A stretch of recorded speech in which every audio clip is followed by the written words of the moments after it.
Donc, les écrivains sont souvent perçus comme des personnages fantasques. Partagez-nous un petit peu 24 heures dans la vie de Jean-Marie Rouart. Comment se passerait-elle? Écoutez, c'est la vie de tout le monde, sauf que depuis un certain temps, je vais plus régulièrement à un bureau, comme quand j'étais journaliste. Mais c'est une vie où je vois des amis, j'ai des déjeuners, des dîners et beaucoup de lectures. Et peut-être ce qui me différencie des autres, c'est beaucoup de solitude. Ce qui apparaît comme une solitude, c'est-à-dire rester chez soi, lire ou écrire. Lire Voilà. ou écrire. Et ça apparaît comme une solitude, mais en fait, c'est une solitude habitée. Créative, c'est Habitée, ça. habitée, parce que quand je lis un livre, je ne suis pas seul. Ah Et oui, quand vous êtes avec j'écris, votre ami. et quand j'écris C'est un ça. livre, je ne suis pas seul non plus. Voilà, et je suis avec moi-même. Et je dois dire, ce n'est pas, si j'ai écrit autant de livres, j'en ai écrit beaucoup, eh bien, c'est parce que c'est vraiment une nécessité. Une nécessité pour moi, je ne suis en équilibre avec moi-même qu'à partir du moment où je suis en train d'écrire un livre, où j'ai un projet artistique. Sinon, j'ai le sentiment de ne pas être moi-même, que je suis complètement étranger à moi-même. Il me faut absolument avoir un projet Un objectif, en artistique. fait. Oui, c'est une sorte de maladie, hein, je reconnais. C'est une addiction terrible, Une comme le boulimie. drogué. Eh bien, moi, j'ai besoin, ma drogue, c'est justement écrire et avoir un projet artistique. Et heureusement, là, je suis de ce point de vue-là d'une bonne nature, parce que ces projets viennent aisément. Assez naturellement. Mm. On vous en propose et vous créez aussi l'impulsion. C'est comme ça que vous fonctionnez. On arrive à la moitié de l'interview. Donc, vous adorez la Corse, où vous vous ressourcez. Lorsque vous n'êtes pas à Paris, quels sont vos lieux de prédilection pour écrire? Non, moi, je n'ai pas de lieu. Je peux écrire. Non. Non, je peux écrire là où je suis. À partir du moment où on a une forme d'inspiration, c'est-à-dire qu'on a un sujet, moi je peux écrire n'importe où. Vous prenez votre ordinateur ou vous écrivez à la Non, main? j'écris à la main. D'accord, avec des ramettes de papier comme Nicolas Sarkozy. Non, avec Mm. sur des cahiers d'écolier, et voilà. D'accord, c'est intéressant. Donc, combien de cahiers d'écolier il vous faut pour écrire un roman, Ah, en gros? ça dépend de la taille du roman. Ça donne des astuces pour les écrivains en herbe. Donc, vous avez grandi au milieu des toiles et des étoiles, sans le sou, quand vous étiez jeune, à la Rimbaud. Enfant, quel petit garçon étiez-vous? Enfant, j'étais un garçon à côté de la plaque, c'est-à-dire un enfant rêveur qui se promenait dans la vie comment dirais-je, complètement envoûté par son rêve. Je rêvais de ma vie, je rêvais de ce que je D'écrivain deviendrais plus déjà? tard. Oh, c'est venu très tôt, c'est venu à l'âge de 14 ans. D'accord.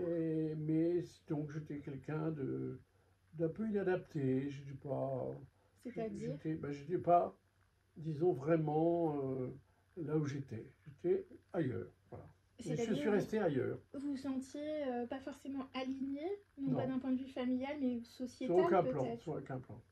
J'étais ailleurs. ailleurs, comme né à la mauvaise époque, Non, peut-être, non? ailleurs. Ah.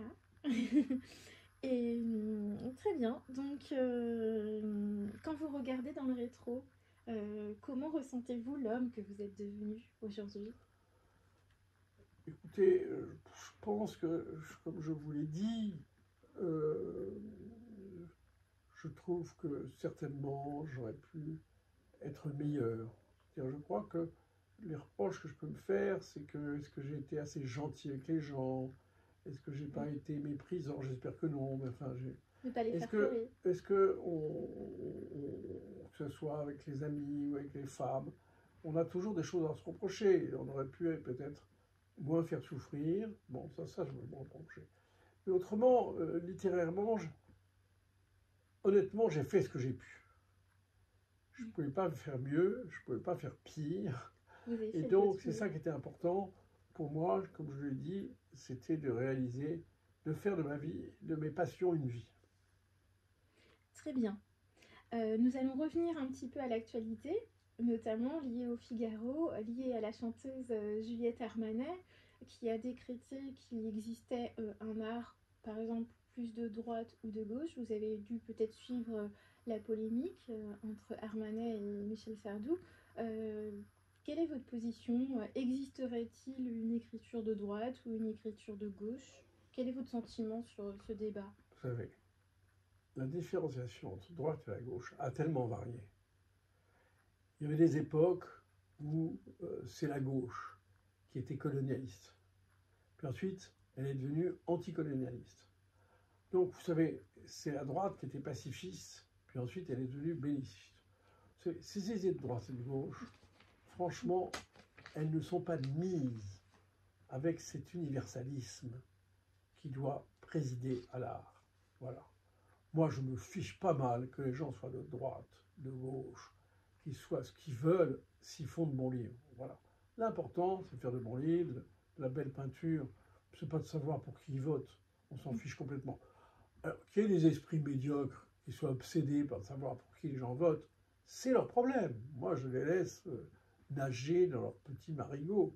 Mais moi, ça ne m'intéresse pas. C'est une belle réponse, franchement. Donc, vous êtes toujours féru des lettres, donc défenseur de la langue française. Vous vous érigez souvent contre l'usage excessif du franglais. Et selon vous, d'ici 2030, donc c'est demain 2030, la langue française s'appauvrirait et deviendrait presque une langue morte. Non, non, mais je confirme, je réaffirme ce que j'ai dit il y a quelques années, que cette langue est en train de mourir. Elle est à demi-morte. D'ailleurs, elle est à demi-morte, on voit bien que les gens ne se comprennent plus. Moi, quand j'écoute certains économistes, par exemple, je ne comprends plus du tout ce qu'ils disent, parce qu'ils parlent en franglais. Donc, ça, plus l'écriture inclusive, je crois que ce sont des mots très dommageables pour la langue française, et on peut regretter que les pouvoirs publics ne réagissent pas. C'est une chose affreuse, parce que on est extrêmement fiers de nous sur le plan sportif, quand on gagne des matchs sportifs, on est fiers de nous pour un certain nombre de choses, et la seule chose sur laquelle on devrait avoir notre fierté, c'est notre langue qui nous est enviée depuis toujours dans le monde entier, et on la laisse se dégrader d'une façon effroyable, jusqu'au point où elle sera morte. Et ça, je me maintiens. Peut-être pas dans ces temps, mais en tout cas, que proposez-vous pour intéresser justement les Français et les Françaises à la littérature, à la lecture et puis à cet amour du verbe? Il y a plusieurs questions. La question de l'expression en français, c'est une question différente des problèmes de culture. C'est un des aspects, mais eh bien, je pense que c'est au pouvoir public de prendre les choses en main. L'Académie devrait avoir une position beaucoup plus forte. Je me suis battu au sein de l'Académie pour qu'elle hurle à la mort contre cette dégradation. Je n'y suis pas parvenu, mais ça ne m'empêche pas de continuer. C'est un beau combat. Et je rebondis d'ailleurs par rapport à l'écriture inclusive, parce qu'en tant que journaliste et auteur, c'est vrai qu'on a des difficultés, ça peut nous freiner dans notre processus de création, parce qu'on ne sait plus à qui s'adresser, en fait. Alors, est-ce que vous ressentez aussi, comment dire, cette frustration ou cette crainte pour vos prochains romans, vos prochains essais, afin d'englober pas pour moi-même, parce que moi-même j'ai une totale maîtrise de ce que je fais, et je continue à écrire comme bon me semble. Non, c'est pas ça, mais je crains beaucoup plus pour l'ensemble des Français et pour la chute de ce qui accompagnait cette langue française. Elle était porteuse, comme la France, d'un certain nombre de valeurs, d'universalisme, de tolérance, et ces valeurs disparaîtront avec cette langue. Ils étaient liés. Il y a une idée de la France, dont parlait De Gaulle, et cette idée de la France comportait un certain nombre de valeurs et qui accompagnaient la langue française. Et c'est là où il y a une terrible dégradation. Donc, c'est-à-dire que le vivre ensemble se perd, qu'on est moins dans l'empathie, qu'on est moins justement à l'écoute de l'autre. Donc, quelque part, on est moins artiste, comme le propre d'un artiste, En c'est tout d'être cas, dans l'empathie. bientôt les Français seront étrangers les uns aux autres, parce qu'il n'y aura plus ce lien de la langue. Ah, c'est marrant parce que De Villiers citait une phrase, le général De Villiers disait que les Français vivent on vit les uns contre les autres. On l'a bien vu par rapport aux dernières émeutes des banlieues, qu'il y a une division. Et vous pensez qu'avec l'amour de la littérature, l'amour de la poésie, des lettres, on pourrait calmer les ardeurs?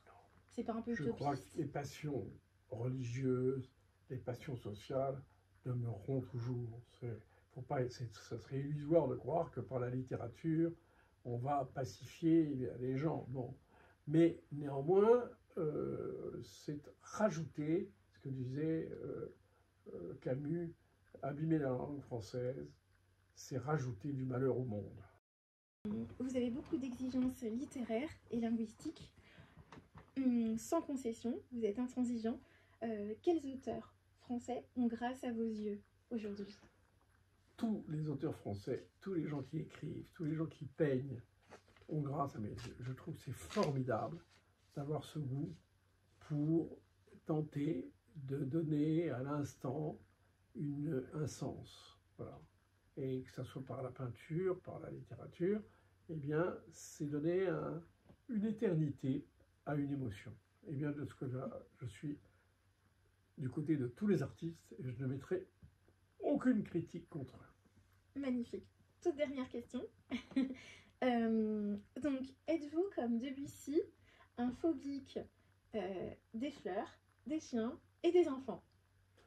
Non, je ne suis pas du tout phobique, mais enfin, je dois avoir des petites manies et des tocs comme tout le monde. D'accord. Et quelles sont-elles, par exemple? Ça ne vient pas à l'esprit. J'avais une dernière question par rapport à votre aïeul, par rapport à votre grand-mère, Christine Leroll. Je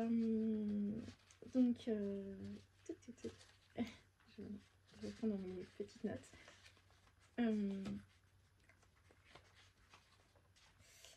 La dernière question par rapport à votre grand-mère. Ah oui, donc votre grand-mère figure sur le tableau de Renoir avec sa sœur Yvonne. Le tableau s'intitule Les deux sœurs au piano. Il a été exposé dernièrement au musée d'Orsay. Et donc, quel message voudriez-vous lui donner si elle était à vos côtés maintenant? Ça, c'est une chronique complète. Eh bien, j'espère que cette grand-mère qui adorait la littérature, d'ailleurs, parce que j'ai les œuvres complètes de Chateaubriand qui lui appartenaient. Qu'est-ce que je pourrais lui donner comme message? Je dirais que j'espère que cette grand-mère, qui, comme toutes les grand-mères et comme toutes les mères, espérait beaucoup de ses enfants, de ses petits-enfants, eh bien, j'espère ne pas trop la décevoir. Ah, voilà. Merci beaucoup. Merci. Merci. Beaucoup, Jean-Marie.